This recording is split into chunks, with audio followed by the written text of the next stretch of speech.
আসসালামু আলাইকুম। মোহান মিলন ওভারসিজ পক্ষ থেকে সবাইকে জানাই শুভেচ্ছা এবং অভিনন্দন। কনসালটেন্সিতে আছি আমি ইমরান। আজকের ভিডিওটা একটু ব্যতিক্রম হতে যাচ্ছে। ভিডিওর স্কিপ না করে সকলে দেখবেন, সকলের কাছে অনুরোধ। আর সবাইকে জানাই হচ্ছে ঈদ মোবারক।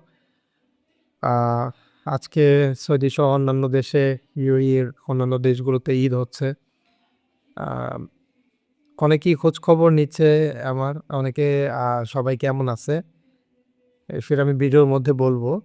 তো সবাইকে ঈদ মোবারক, আবার ঈদ মোবারক, ঈদ মোবারক, ঈদ মোবারক। সবাই ভালো এবং সুস্থ থাকবেন এবং এই সময়টার মধ্যে যারা বাইরে যাত্রা করছেন ঢাকা থেকে ঢাকার বাইরে গ্রাম অঞ্চলগুলোতে সবাই সাবধানে চলাফেরা করবেন। অ্যাক্সিডেন্টের মাত্রা অনেক বেড়ে গেছে আমাদের অসাবধানতার কারণেই কিন্তু। দরকার পড়লে একদিন পরে যান আপনারা। তারপরও যে এইসব ধরনের দুর্ঘটনা, একটা দুর্ঘটনা সারা জীবনের কান্না। সবাই সেফ থাকেন। আমি দোয়া করি আল্লাহ পাক রব্বুল আলামিন সবাইকে ভালো এবং সুস্থ রাখুক। তো আজকের ভিডিওর প্রতিপাদ্য বিষয় হচ্ছে কয়েকটা ভাই আমাকে প্রশ্ন করছেন। তারা যারা ইউএইতে থাকে। তো আমার আল্লাহ ঘোরার সুযোগ দিছিল। তো আমি কয়েকটা দেশই ঘুরছি। ইউনাইটেড স্টেট অফ আরব আমিরাতের কয়েকটা দেশ ঘোরার আল্লাহ আমাকে মানে সক্ষমতা করে দিয়েছিলেন। রিসেন্টলি না, আরো অনেক আগে। তো আলহামদুলিল্লাহ ওখানে অনেক পরিচিত ভাই বেরাদার আছে। তো তারা হচ্ছে আমারে নক দিয়া বলল যে, "ভাই আমরা তো এখন আছি এইখানে।" যেহেতু আমি তাদের খোঁজ খবর নেই। আমার মাধ্যমে না, তারা অন্যান্য মাধ্যমে গেছে। অনেক আগে থেকে ওইখানে থাকে। অনেকের দোকানপাট আছে, ব্যবসা আছে। তো ঈদের দিন আজকে কি অবস্থা খোঁজ খবর নেওয়ার জন্য ফোন দিলাম। তো অনেকেরই ফোনে পাই নাই। আশা করি তারা খুব ভালো আছে, সেফলি আছে। বিশেষ করে যারা কুয়েত, কাতার থাকে, দুবাইতে এবং সৌদি আরবিয়াতে থাকে। তো অনেকে আমারে প্রশ্ন করছেন, "ভাই এই যে এখন একটা পরিস্থিতি, কিয়ামতের আলামত, ভাই এটা কিসের আলামত? আল্লাহ পাক রাব্বুল আলামিন ভালো জানে। আপনি এগুলা নিয়ে আলোচনা না করলেই ভালো, বেটার।" তবে আমাদের সবসময় সচেতন থাকতে হবে আমরা যাতে ঈমান নিয়ে যাইতে পারি। আর যেই সব ফিতনাগুলো আসতেছে এগুলা থেকে যাতে দূরে থাকতে পারি। এজন্য আমল আছে, এই আমলগুলা YouTube এর অনেক জায়গায় আছে, দেখবেন এই আমলগুলো অনেক ভিডিওর মাধ্যমে অনেক কনটেন্ট ক্রিয়েটর ভালো, ভালো ভিডিওর মাধ্যমে দিয়ে থাকে। মূলত আপনারা তো ভালো ভিডিও দেখেন না, দেখেন নাচ গান।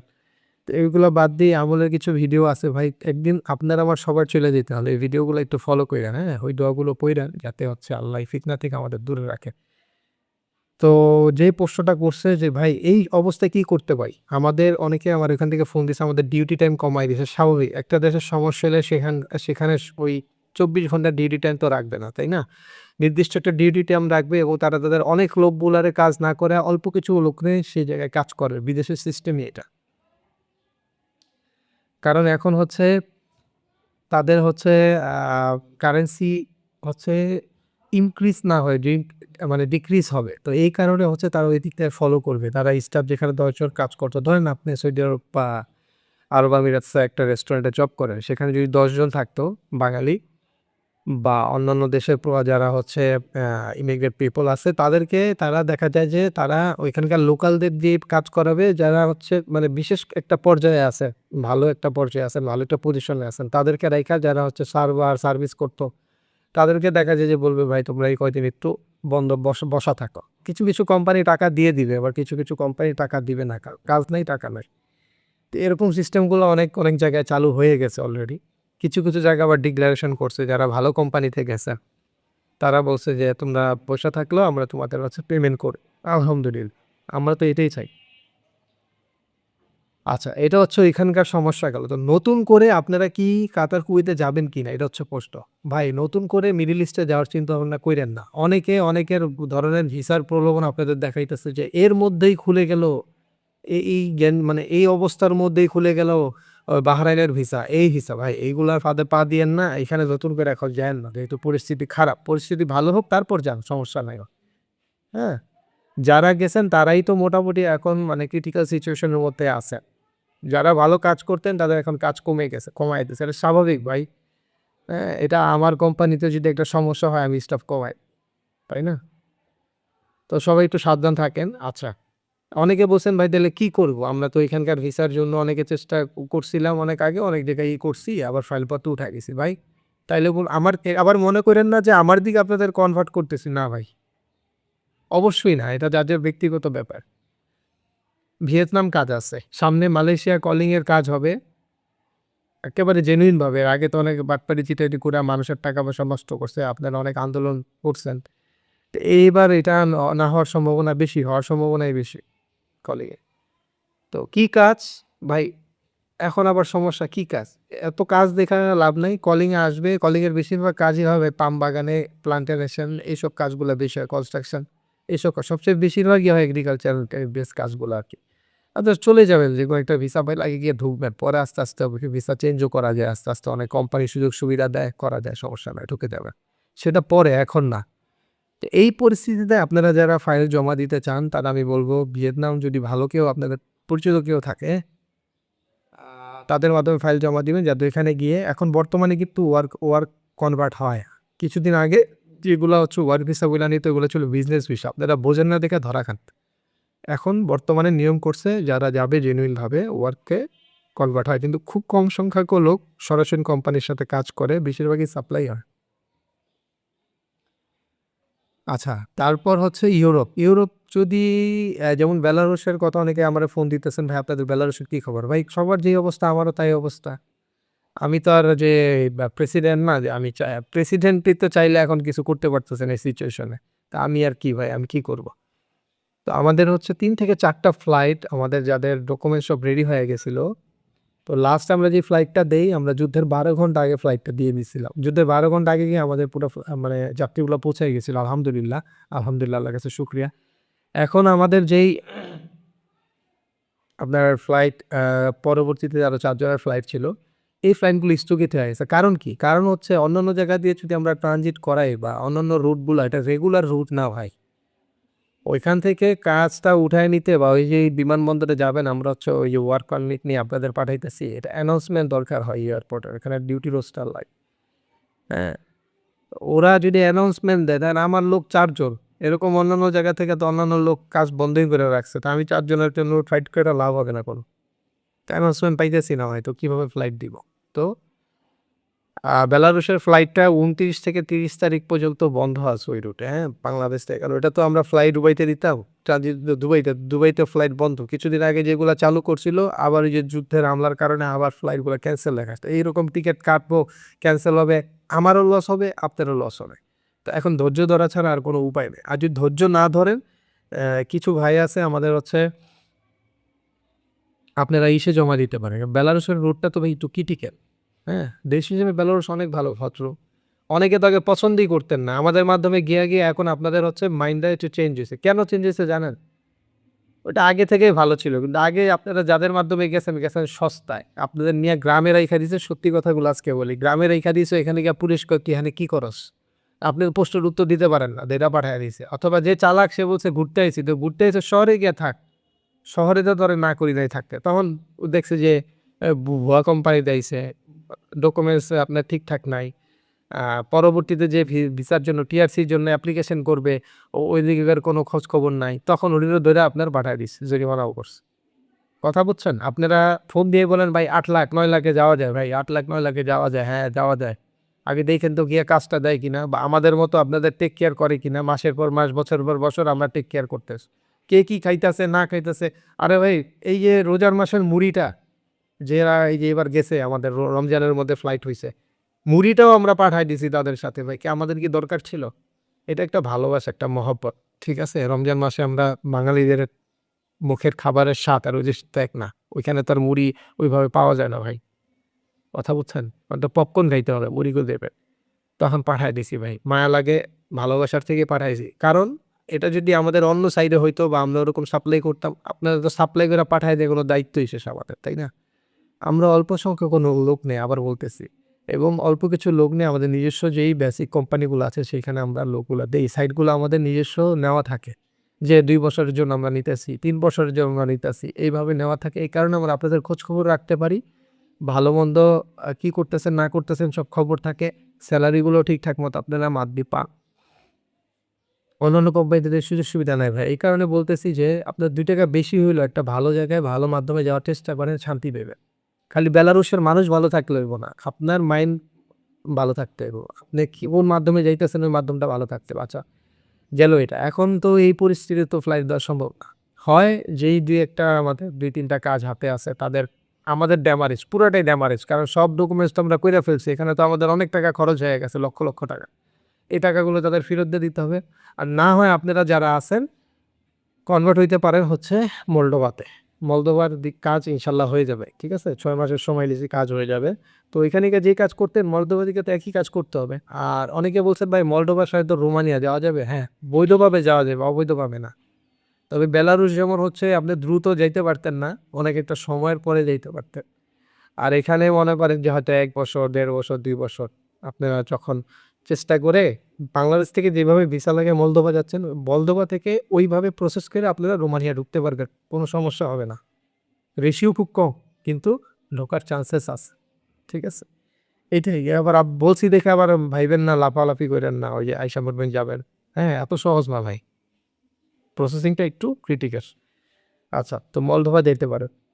আর এশিয়ার মধ্যে কনভার্ট হওয়ার চেষ্টা করেন। কারণ যুদ্ধ আস্তে, এখানে আস্তে অনেক সময়ের ব্যাপার। এই কদিন আপনারা কাজ করতে পারবেন। আচ্ছা, এখন যেই বিশেষ কথা নিয়ে আজকের এই আলোচনাটা সেটা হচ্ছে এই যে আজকে যে যুদ্ধ পরিস্থিতি, হ্যাঁ? এই পরিস্থিতিতে কি করবেন? অনেকে প্রশ্ন করছেন। ভাই এই পরিস্থিতিতে আপনারা যারা বাইরে যাইতে চান, বিশেষ করে যারা বাংলাদেশে ১৫ থেকে ২০,০০০ টাকা ইনকাম করেন, তাদের ঠিকমতো সংসার চলে না। তাদের কিছু টাকা গুছাইছেন, তারা এই টাকাটা ইউরোপের স্বপ্ন না দেইখা এশিয়া, মিডল ইস্টে এখন ঢুইকেন না। এশিয়ার কয়েকটা ভালো, ভালো জায়গা আছে। যেমন লাওস আছে, আপনার ভিয়েতনাম আছে। এখন এই ২ টা জায়গা আমি দেখতেছি মোটামুটি কাজের, যদি জেনুইন কোম্পানি হয় তারা কাজ দিতে পারে। তবে যে কাজ করতে হবে, ওই যে আপনি অন্য বেশি টাকার লোভের আশায় অন্য জায়গায় গিয়ে কাজ করবেন, এইগুলো করেন আপনার নিজের পায়ে নিজে কুড়াল দিবেন। কষ্ট করতে হবে, ওই জায়গায় কষ্ট আছে। বিদেশ মানেই কষ্ট ভাই। আসবেন বাসায় বউ রান্না কইরা দিবে, মা হাত দা ভাত খাওয়াই দিবে, ওই সিস্টেম নাই। রান্নাও আপনার করতে হবে, খাইতেও আপনার হাত দিয়ে খাইতে হবে, কাজও আপনার হাত দিয়েই করতে হবে। আমি যা বলি ভাই সত্যি কথা বলি, সলিড কথা বলি। আপনি আমার কাছে আসেন, না আসেন, এই পরামর্শগুলো শুনেন, কাজে লাগবে। এই পরামর্শগুলো আপনারা টাকা দিয়েও কেউ দিবে না। এই যে এখন যুদ্ধ পরিস্থিতি, এই সময় আপনারা বাইরে যেতে পারেন। যখন এই টাকাগুলো পাঠাবেন বাসায় তাদের বলবেন, ধরেন ভিয়েতনাম যদি যান, একদম আনস্কিল ওয়ার্কার, সর্বনিম্ন ৪০,০০০ টাকা বাংলাদেশে পাঠাইতে পারেন। তো আপনি কামাইতেন ২০,০০০, তো এখান থেকে ডাবল ইনকাম করতে পারতেছেন। কিন্তু কথা হচ্ছে ভাই ডাবল তো ইনকাম করতেছি, কিন্তু আমি ইনভেস্ট করলাম ৫,০০,০০০, ৫,৫০,০০০, ৪,৫০,০০০ ইনভেস্ট করলাম। করছেন ঠিক আছে, কিন্তু ওখান থেকে তো আপনার আউটপুট আসতেছে। এই আউটপুটের মাধ্যমে ওই টাকাগুলো আপনি সেভিংস করবেন। কারণ আপনি ২ বছরের টিআরসি পাবেন ভিয়েতনাম গেলে। আপনি সেভিংস করবেন। মলদোভা গেলে ৩ বছরের কন্ট্রাক্ট আছে আপনার। আবার টিআরসি পাইতেছেন। কন্ট্রাক্ট তো এটা একটা হচ্ছে ওয়ে। তারপরে তো ৩ বছরের টিআরসি পাবেন। পরবর্তীতে ৩-৪ বছর পর গেলে টিআর পাবেন। আপনি তো আর আসবেন না জীবনে। এটা তো আমরাও জানি। তো এই পরিস্থিতির খারাপ হওয়ার কারণে আমি মলদোভার কাজগুলা ধরছি যে এই রুটে তো বেলারুশের রুটে এখন ফ্লাইট দেওয়া যাইতেছে না। তো কিছু ফ্লাইট যদি আমরা এখানে কনভার্ট করতে পারি আলহামদুলিল্লাহ ভালো হবে। কারণ ওইখানে ইউরোপ টু ইউরোপ আপনার ট্রানজিটের সিস্টেম আছে। কিন্তু বেলারুশে তো এইটা ভাই সিস্টেমটা নাই। হয় চায়নাতে যাইতে হয়, নাহলে রাশিয়াতে যেতে হয়। আর নাহলে ফ্লাই দুবাই দিয়ে আপনার ট্রানজিট হয় দুবাইতে। আর কোন রুট দেখাইবেন আমার? আর তো ইজি কোনো রুট নাই ভাই। আর রুট আছে ভাই কিস্তি বিষয়। আচ্ছা, তো আবার বলতেছি যে এই যুদ্ধ পরিস্থিতিতে কি করবেন? তো যারা বাইরে যাবেন এখন প্রস্তুতি নেন। খারাপ হবে না। আলহামদুলিল্লাহ ভালো হবে। এশিয়ায় যান, মিডল ইস্টে না। এশিয়ায়, ইউরোপে টার্গেট করেন। বেলারুশে ১-১.৫ মাস লাগবে আপনার ক্লিয়ার হইতে, হ্যাঁ? তখন আবার তো আমরাই ফ্লাইট দিই। ঠিক আছে? তো তারা ওই সময় যাবেন, ওটা কি সাথে, সাথে চলে যেতে পারবেন? না। তারা ওই সময় যারা যাওয়ার চিন্তা ভাবনা করতেছেন এখনই ফাইল জমা করতে পারেন। কারণ প্রসেস করে রেডি করে রাখতে হবে তো।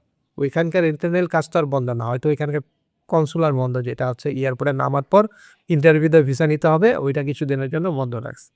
ভিতরের কাজ তো হবে। মিনিস্ট্রির কাজ তো হবে। মেন তো মিনিস্ট্রির অনুমতি, তাই না?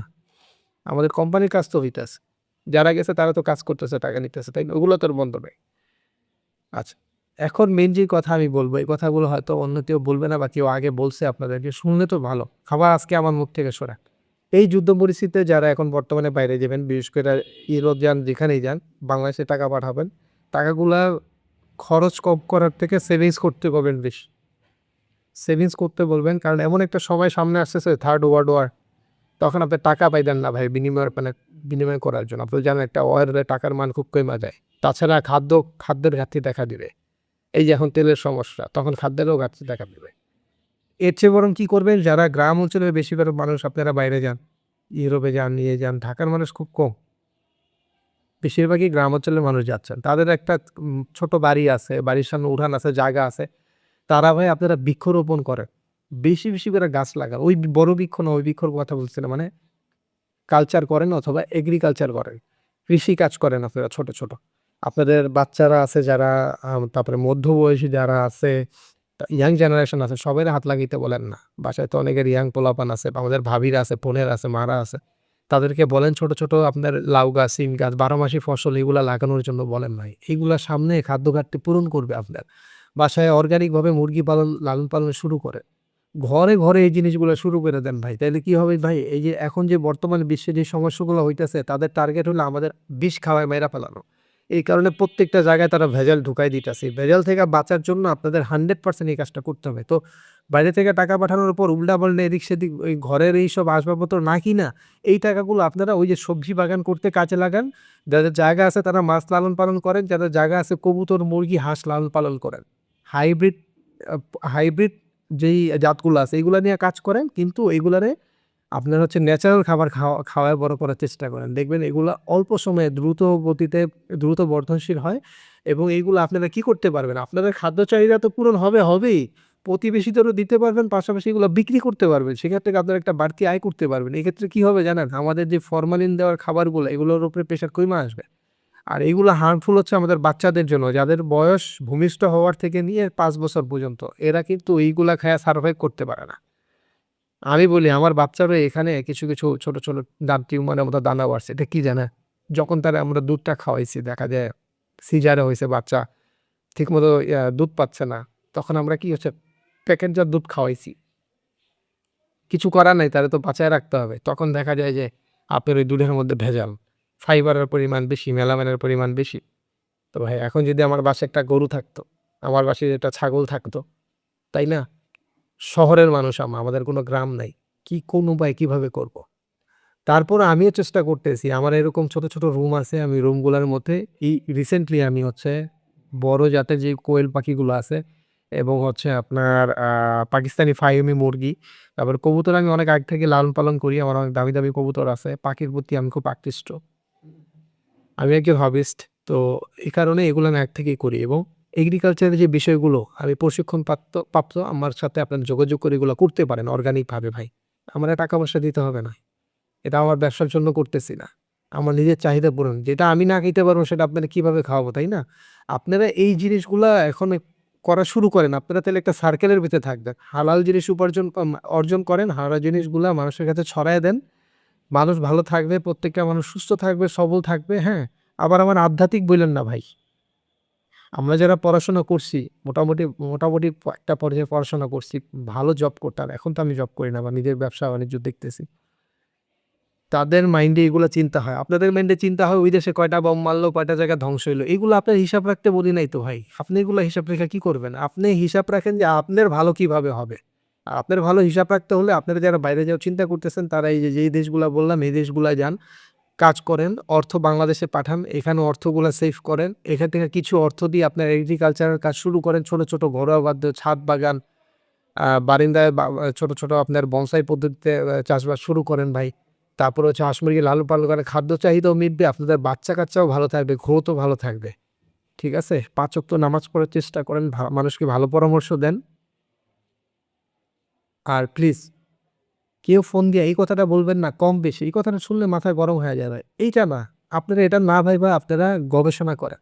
ভাই আপনার কাছে যদি টাকা না থাকে, কেউ কি আপনারে বলছে যে আপনি ইউরোপ যান? দরকার নাই তো। আপনার জোর কইরা কেন যাবেন ভাই হালাত বরবাদ কইরা? আমিও চাই না আপনি এই বিপদে পড়েন। আল্লাহ না করুক আপনি কি অসুস্থ হয়ে গেলেন।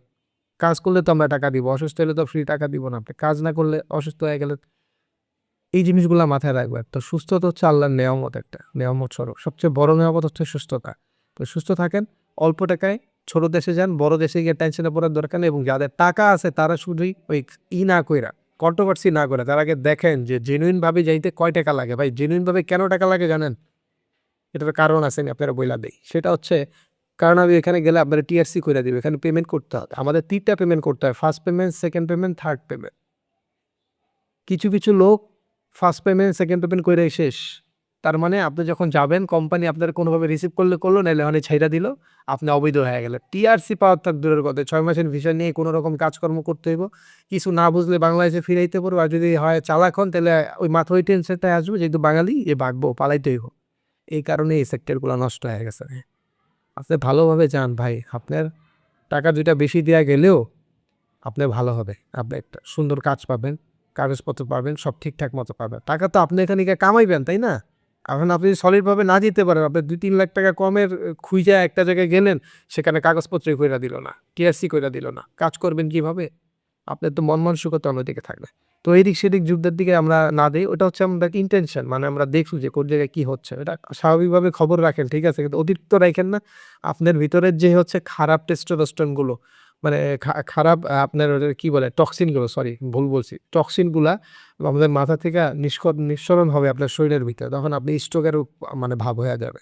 এইগুলা চিন্তা না কইরা আমি দোয়া করি আপনারা সবাই ভালো থাকেন এবং আপনাদের বুদ্ধিগুলারে ভালো কাজে ব্যবহার করেন ভাইও, হ্যাঁ? ১০ টা জায়গা যাচাই করেন। ১০ টা থেকে যাচাই কইরা ভালো যে জায়গা হয় যদি বাইরে যাইতে চান, বাইরে কোন জায়গায় গেলে ভালো হবে কনভার্ট হন ওই জায়গায়। আর আমি যে জায়গাগুলা বলছি এগুলা ভাইবা চিন্তা গবেষণা করেই বলছি। গবেষণার বাইরে কোথাও বলি নাই। ঠিক আছে? যেমন মালয়েশিয়া আমার কাছে স্টুডেন্ট ভিসায় যেতে পারতেন যারা স্টুডেন্ট আছেন। খুবই ভালো এবং হচ্ছে আপনার এখানে সার্ভাইভও ভালোভাবে করতে পারবেন ইনশাআল্লাহ। কলিগ খুললে হয়তোবা কলিগের কিছু আমি কাজ করব। এখন না, সেটা পরবর্তীর কথা আমি শুনছি এই কারণে আপনাদের একটু নিউজ দিয়ে রাখলাম। আর ভিয়েতনামের কাজ আমার কাছে আছে। যদি যাইতে চান আসতে পারেন। এই রিসেন্টলি আসতে হবে। ওই ১ মাস ২ মাস পরে আসলে হবে না। তখন আমার তো ভ্যাকেন্সি থাকবে না। আমি কিভাবে কাজ করে দিব আপনাকে? হ্যাঁ? আর মলডোভার কাজ আমার কাছে আছে। আর বেলারুশের কাজ যারা দিচ্ছে তারা প্রসেসিং এর জন্য অপেক্ষা করবেন। এখানে ফ্লাইট ওপেন হওয়া পর্যন্ত অপেক্ষা করতে হবে। আর না হইলে আপনারা মলডোভায় কনভার্ট হয়ে যান। একই আ আপনার হচ্ছে বেসিক রেশিও একই, তারপর হচ্ছে আপনার পেমেন্ট রেশিও মানে আপনার হচ্ছে কস্টিংটাও একই। তো এখানে কনভার্ট হন। আর যেটা আমি বললাম ওই যে ওইভাবে কাজ করেন আপনারা তো ভেজাল থেকে মুক্ত থাকবেন আর ভালো থাকবেন। আর ফেতনা থেকে বাঁচার জন্য সবসময় আমল করেন। যেই আমলটাই করেন বেশি, বেশি করে করেন। ইনশাআল্লাহ রাব্বুল আলামিন আপনাদেরকে ভালো রাখুক, সুস্থ রাখুক। সবাইকে ঈদের শুভেচ্ছা। ঈদ মোবারক। আসসালামু আলাইকুম।